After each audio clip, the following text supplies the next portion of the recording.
In the original version of our code, we have a lot of duplicate copy-pasted blocks of code.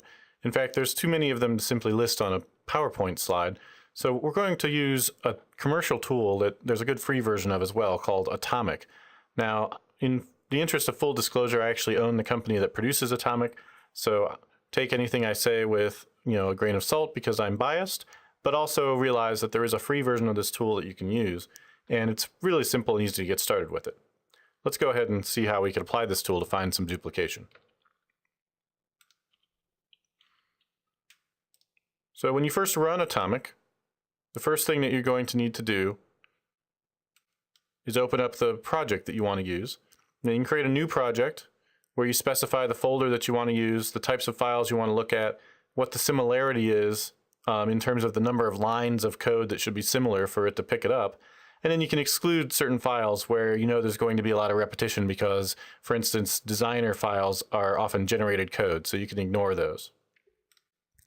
I already have a project that I'm going to open up, and this is the dry demo project. And so here you see it opens up. Now, in the case of this demo, we only have pretty much one C# file, and that's our program.cs. When we're done, we might have multiple different files. And in any real application, you would, of course, have many different files. But in this case, there's just one. Now, one of the cool visual pieces of Atomiq is this wheel view.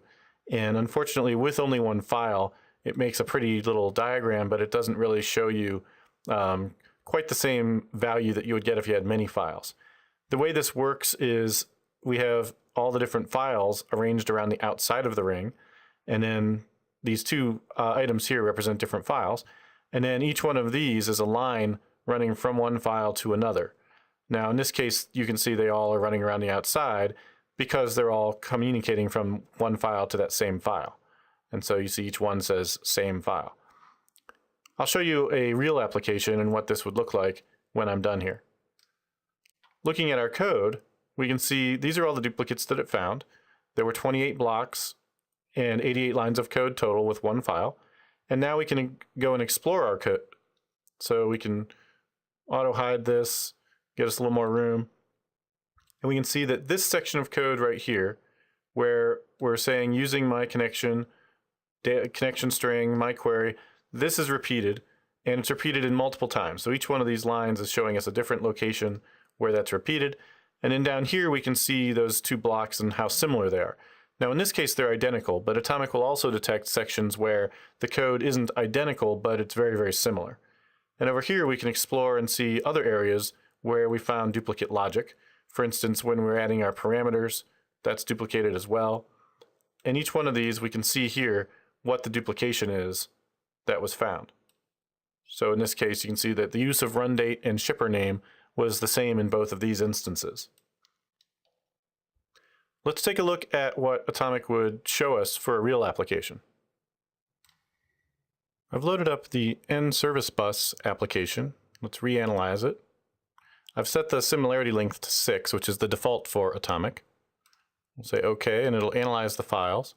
nService bus is an open source tool you can use for adding messaging to your application, and it's a very mature application. It's been around for many years. We can see here's the view now with nService bus and all the different things where it found duplicate blocks of code. It's actually a very well designed application from what I've seen, and so you'll see there's very few large sections of duplication here. Most of these only have a small amount of duplication, and for instance in this case you can see it's where we're setting some properties within a test, etc. But it will let us see a nicer view of the wheel. So when we open up the wheel now, you can see here, these are the different sections, namespaces, and classes and files within the application. And then each one of these lines represents a set of duplicate code between one class and another.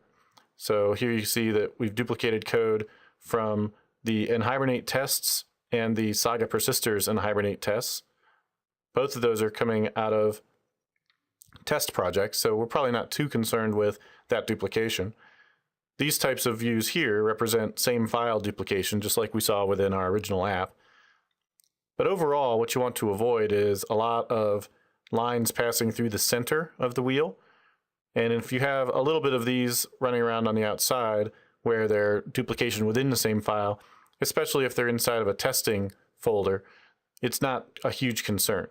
Within our real application, we want to try and minimize how much duplication there is, however. So that's Atomiq.